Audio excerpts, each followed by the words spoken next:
Hello and welcome to the Not Too Shabby Shop YouTube channel. My name is Lynn, or LV Handcrafted here on YouTube, and today I am going to make a pocket card, but I thought that I would do it with a little bit of a twist. So if you caught last week's live stream on the Not Too Shabby Shop Facebook group, Danny showed us this really fun fold called a pocket card. And I'm following her dimensions exactly, so I've cut this panel to 4¼ wide by 11 inches tall, and along that 11-inch edge I've scored and folded at 1¼ inch and 5½ inches. At the 5½ inch mark, you want to fold that as a mountain fold, and at the 1¼ inch mark, you want to fold that as a valley fold. And I've taken a die and just cut out this rectangle window at the bottom here. That's the front of our pocket. And I am crafting with the stamp and die of the month from Not Too Shabby Shop, and it's really wonderful. So for the subscription, you have two options. You can get the stamp by itself or the stamp with the coordinating dies.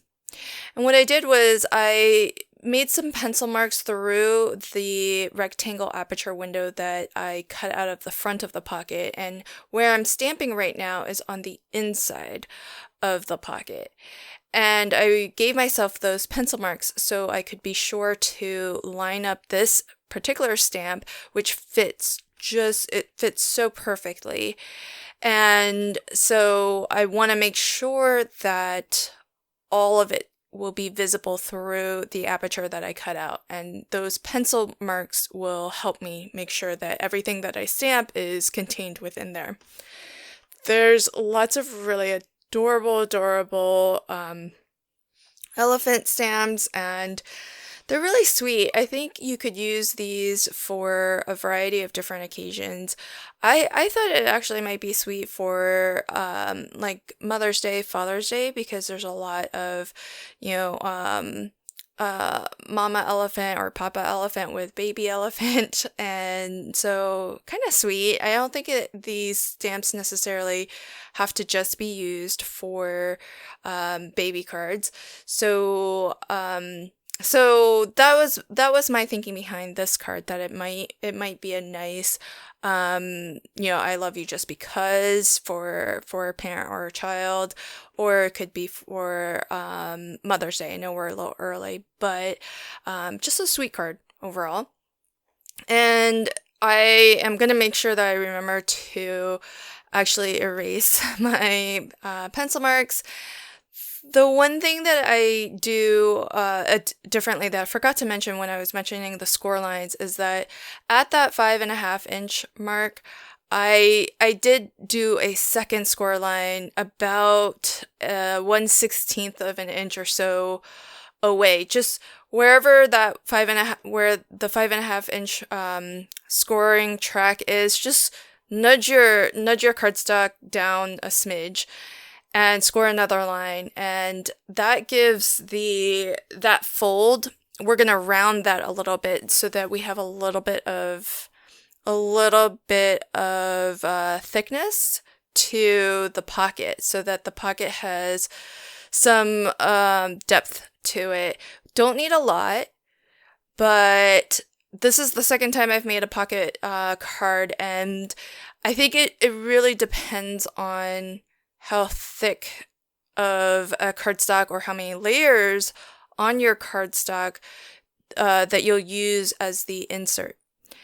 If you glue down the front of the pocket directly to the back of the card, then it's going to be a really tight fit. And so if you're like me and you tend to use thicker cardstock, if you're using Not Too Shabby cardstock or pattern papers like I am here, that's not paperweight. The Not Too Shabby Shop paper pads are a really nice, thick kind of layering weight cardstock, and I tend to double up on that in addition to that. So So by the time it's done, it ends up feeling more like a nice heavyweight cardstock, like 120 pound or so.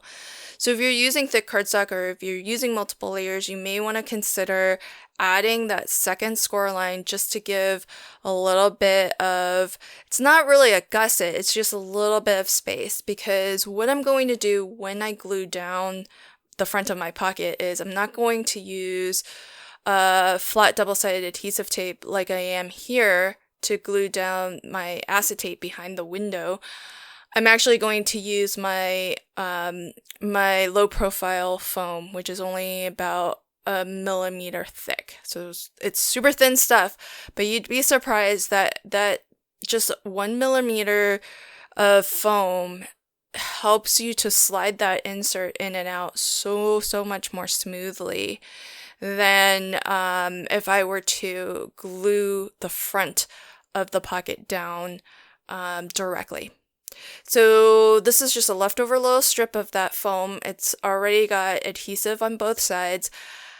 I have a link to this in my in all of my videos generally on my channel, but at the moment I can't find it anymore. I originally bought it on Amazon, but if you just search for 1 millimeter thick foam, you might be able to find it. I like to buy them in sheets because I find adhesive sheets are more economical, but it may be available in other sizes as well. So then I've glued down the flap. This is that 1 1/4 inch tall flap that we scored and folded, and I've glued that down to the front. And I, just like Danny did during the live stream, I rounded my corners, and so I'm gonna test out the different corners that I have because I have multiple corner punches. And it's funny because Danny said that the one that she was using is sort of on its last leg. And I don't know why, but it surprised me that she only had one.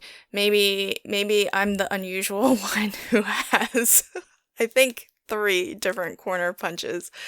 So the nice thing though, not that I'm recommending everybody go out and buy more, but the nice thing about having different size ones is that when you're doing mats and layers like this, often the top, the layers on top, they actually need a corner that has a smaller radius than the layers that are below it.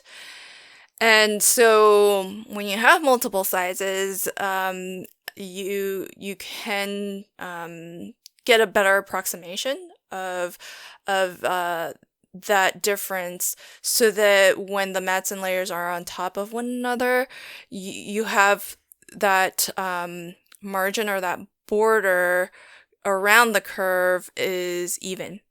Of course, if you don't have multiple different corner punches like I do, then you can just use the same corner punch to punch to round the corners on all of your mats and layers.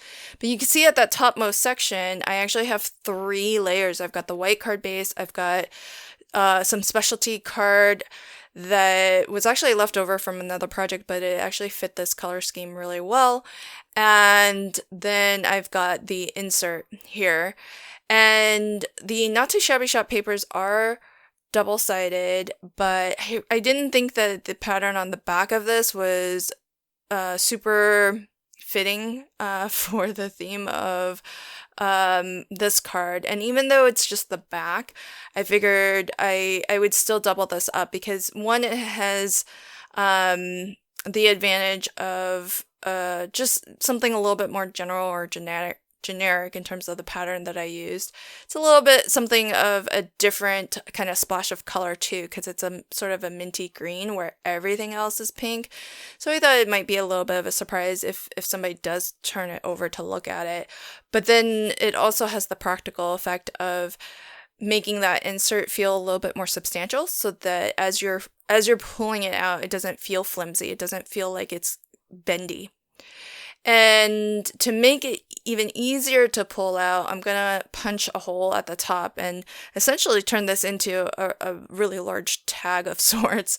And so I'll go ahead and put some ribbon through this hole, and that way you can just grab the ribbon and pull it out by the ribbon as well if you're finding that it's hard to grab the insert by the actual papers, by the cardstock. So it also gives it just a really nice decorative touch to have the ribbon. And as I was doing this, at this point, I thought that was all I had planned, and I thought that I was done.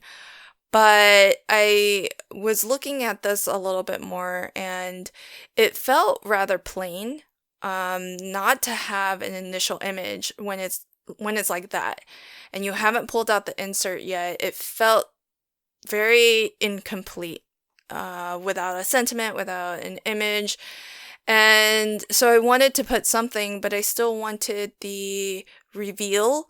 That was the whole reason of creating the aperture and stamping on the inside of the pocket. I still wanted that reveal, but I didn't want it to be super plain. So I found this other stamp image in the same set from the Stamp and Die of the Month.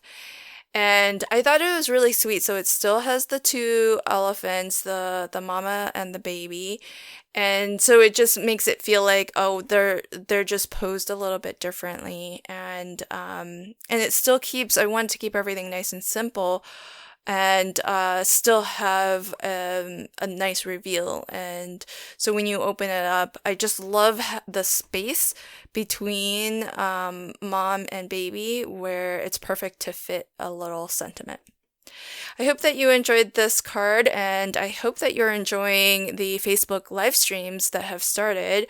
Wednesdays is the streaming day, so be sure to check out the Not Too Shabby Shop Facebook group, and that way you'll never miss a Facebook Live. Thanks so much, and until next time, happy crafting and have a fantastic day. Bye.